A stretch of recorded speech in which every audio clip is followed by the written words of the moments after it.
Pardon the interruption, but I'm Mike Wilbon. It's National Chocolate Covered Anything Day, Tone. What's your favorite thing to cover in chocolate? I'm Tony Kornheiser. Myself on my OnlyFans feed.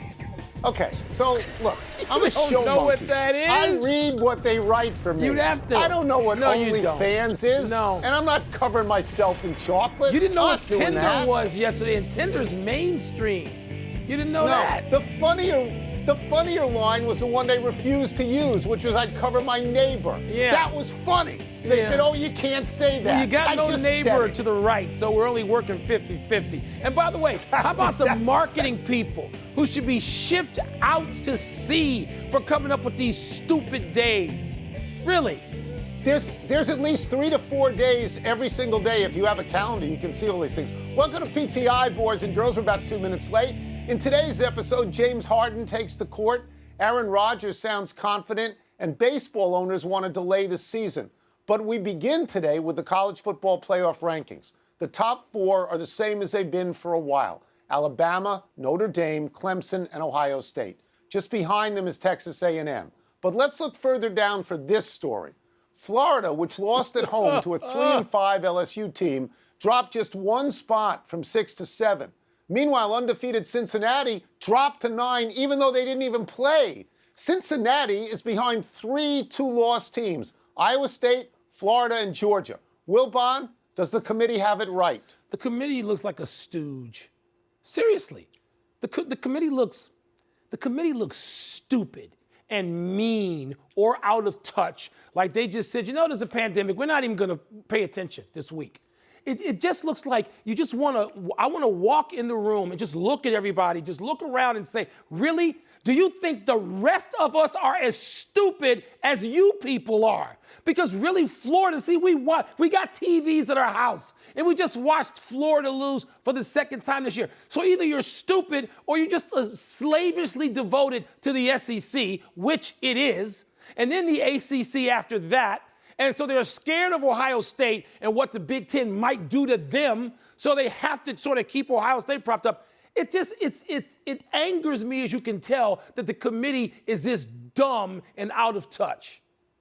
So what it says to me, if Florida at home loses and they're a 23.5-point favorite and they only drop 1, that says to me that Notre Dame can lose and stay in, because they'd be losing to a better team. That even suggests to me, Mike, that if Clemson loses and that's their second loss, they might stay in. Although I'm perfectly happy if somebody drops out and Texas A&M gets in, because they've got a good loss. They lost to Alabama. You cannot get a better loss than losing to Alabama. It's nice that you're so kind and esoteric about this, and you want to assign point values to what the committee does. I want the committee shipped out.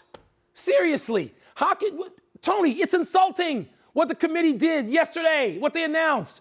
I mean, the Florida thing alone, you just want to stop and say, I'm sorry. Are you people awake? You want us to believe that this is the right ranking of these teams? So you can go and be esoteric and nuanced if you want. I'm not bothering with that. No, that's Seriously. fine. But let me get to one thing that did bother me, okay? And I read this. Pat Forty wrote a great piece in Sports Illustrated, and he killed the committee. He killed them. And he killed Iowa State in particular. He said Iowa State lost head-to-head to Louisiana. They're ranked way over like Louisiana. 9 spots. Louisiana then lost. The only loss was to Coastal Carolina, which has no losses. Coastal Carolina is behind Iowa State, and Coastal Carolina beat Louisiana and BYU, which were undefeated prior to that. The one thing I think the committee got right is USC. They're not putting USC in this thing. No, USC is 5-0, and 3 of their wins are against bad teams in their late Tony, wins. you know what the problem for the committee is?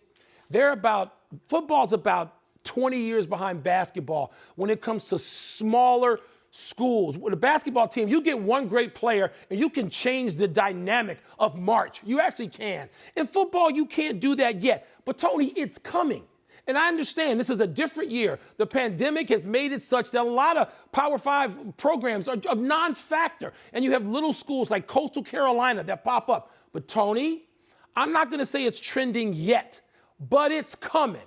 And the committee, whether it recognizes it, they're not paying any attention. Let me stay angry. and get to James Harden, who was back on the court for the Rockets last night. Harden played 21 minutes, scored 12 points on 3 of 10 shooting. And after the game, head coach Stephen Silas said Harden looked good. And today Harden said he felt good, but of course declined to address his own trade demands. Tony, how did Harden look to you? Looked a bit chunky, actually, to me. Kendrick Perkins, who weighs about 400 pounds, said that Harden looked like him with a wig on. So it looked like he had gained that COVID-19. Yeah, it looked like he'd gained that. So, look, he's a great player, and he can score on anyone, and he's going to look better as the season goes on. I want to commend Houston, and particularly Stephen Silas, who was doing the exact right thing, keeping his head down and his mouth shut and putting this guy out on the court. Because there's a story in ESPN that says that Harden is a complete prima donna and is late for all meetings and angers everybody and gets his way all the time.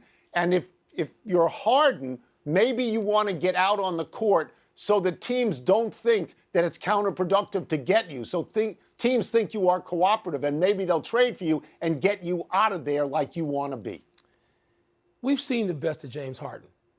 James Harden ain't going to be the best player on any team that wins a championship or gets to a championship or gets close to a championship. James Harden is what he is. He's one of the great scorers of all time. End of sentence, end of paragraph. Now, you can train for James Harden if you want, if you've got others who bring out the best in him for another year or two, and they're damn good themselves. But the picture painted of Harden in that piece, Tony, is something that a lot of people have known. Harden ain't dedicated himself to the game like LeBron James on off days necessarily and off-season moments. Like, I mentioned LeBron, like Russell Westbrook, like Chris Paul, like guys who everybody knows, oh my God, these guys are dedicated to the last drop at getting better, even on any single off day and working with younger players and doing all the things they need to do. And this piece says what a lot of people have thought, that James Harden ain't into that. And so that it's fine. Harden wouldn't be the first NBA star not into that. But if you think that Harden is just going to get on Houston and make them great like they were a couple of years ago and that close to winning the championship, I don't believe that at all. Houston ought to want to get as much as they can for James Harden and get him out of Dodge. I'm sure they do. The piece points out that Chris Paul and Harden didn't get along, and Russell Westbrook and Harden didn't get along. And you talk about the places he wants to go. I don't know why why Brooklyn would trade for him. They've already got Kyrie Irving, who's enough for 12 people to have to handle. And when you say Philadelphia, you trade Ben Simmons, I don't know why Houston would want Ben Simmons if they have John Wall. So I don't know how that works. But Harden obviously wants to get out. Let's move on. Bob Nightingale writes in USA Today that Major League Baseball owners want all players vaccinated before they start the season, which they would delay until May and then could shorten to 140 games or fewer. Baseball players want all 162 games and full pay. And they say last season they proved they could obey the protocols. Wilbon, whose side do you lean towards? They proved they could obey the protocols. Like the first couple of weeks, half the games were canceled. What are you talking about? What are you paying attention to? I'm squarely in a place I never am, on the side of baseball owners. So you mean to tell me the players aren't going to care as a union? I'm not going to get to individual players, but as a union, as an entity, vaccine, what happened to health and safety? If the owners said to the players in baseball, no, we don't want you to have the vaccine, let's go play, the players would scream bloody murder and go the other way, because all they want to do is fight with the owners, and all the owners want to do is fight with the players. 140 games is not enough. You can't make 90% of your salary and perhaps guarantee your own union safety, your union members? Please. So my feeling is that everybody should get vaccinated. You should want to get vaccinated. Yes. And if you can get vaccinated by April, shorten spring training the way the NBA and the NHL are doing, and go play the season. And that's how I feel. After being vaccinated. What is the problem here that the baseball players would jump the line? Pro sports jumps the line on things medical all the time, and nobody cares. So go out, play 162, and the way you do it, you have expanded rosters. You play every day if you have to. You play the 7-inning doubleheaders. I don't see why that's a problem. Oddly enough, this is one of the few times that I think I side with the players.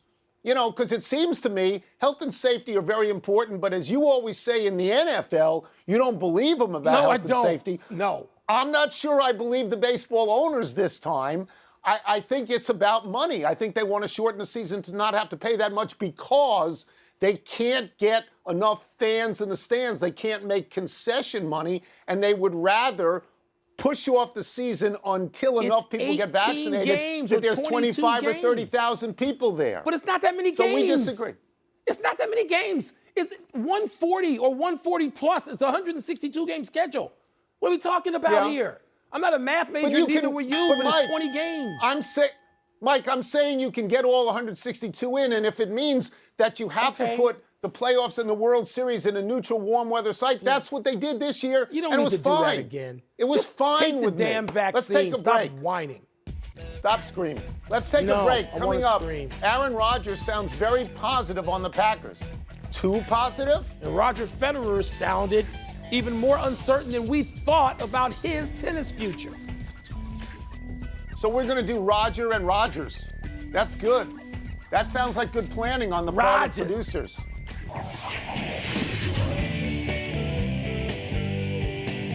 Time to don the lexicon, and what's the word up? What's first? Aaron Rodgers sounds blank about the Packers.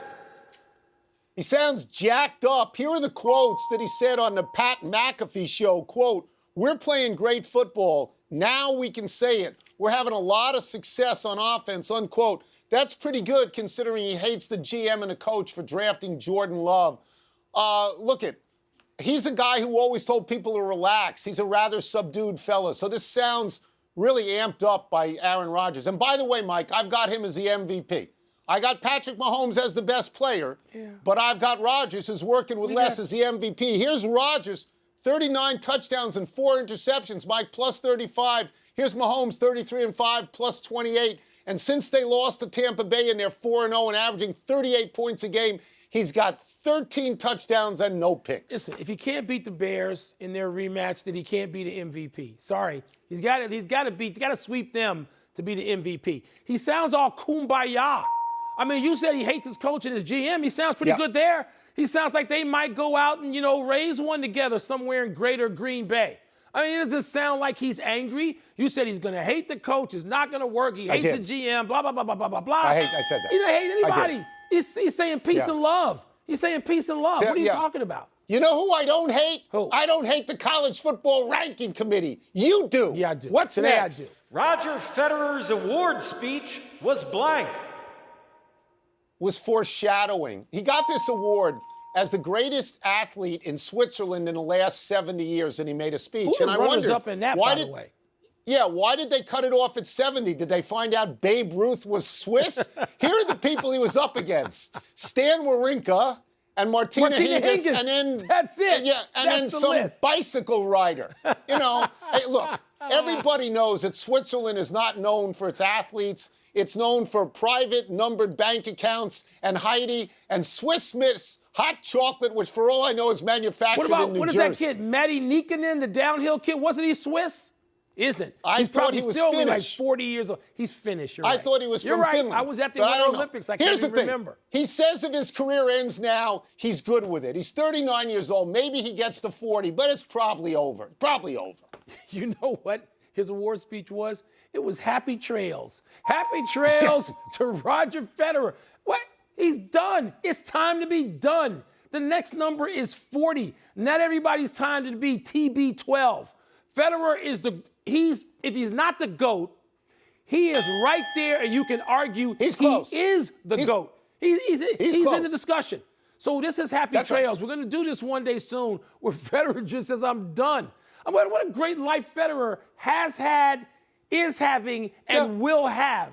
Sayonara. Do you like Swiss Miss hot chocolate? I think it's really good. Eat your words, Wilbon. Let's take one last break. Still to come, if the prompter ever moves, Duke is ready to get back out onto the court tonight. Is it a big game for the Blue Devils? And we have a new all-time wins leader in women's college basketball. How many majors how many slam wins does Martinez Hingis have? I'm going to say 11. Is that too many? She doesn't have as many as Federer. Well, no, Federer's doesn't have that 20. many. I'm going to say 11 for Hingis. It might be too high. Maybe I think that's 8. high. I think that's high. I think I'm 11's adjusting high. down to 8. Happy time, people. Happy 29th birthday, David Johnson. Sadly, the Texans running back may be destined as a trivia answer. Who was that guy the Cardinals traded to Houston for DeAndre Hopkins? Johnson was first-team All-Pro in 2016. He was Saquon Barkley before Saquon Barkley. But he's been injured often and has never approached his 2016 level again, breaking the hearts of fantasy football owners. Johnson's having an okay year for the Texans. He has 452 yards rushing, 161 yards receiving, and 5 total touchdowns. But Hopkins going wild for Arizona. His Hail Mary catch has been replayed 100,000 times, and he and Kyler Murray look like a real thing. Bill O'Brien lost his job in part over this trade. It's the risk you take. The Atlanta Braves had an all-star pitcher named Doyle Alexander, who won 194 games all time. But nobody remembers that. What they remember is the Braves trading him to the Tigers to get back John Smoltz, who's in the Hall of Fame. Doyle Alexander, say happy birthday to David Johnson.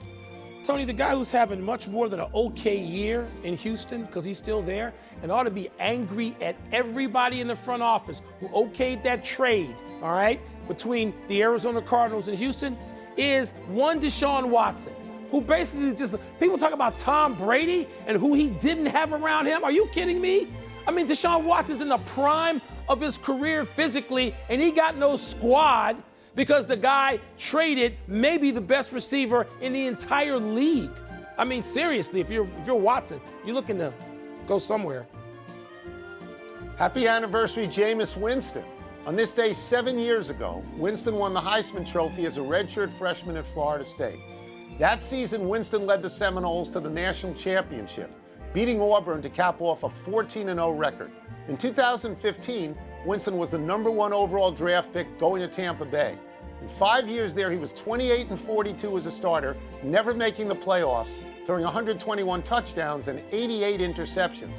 Not good. Last year, Winston led the league in passing yards, but he also threw a league-high 30 picks.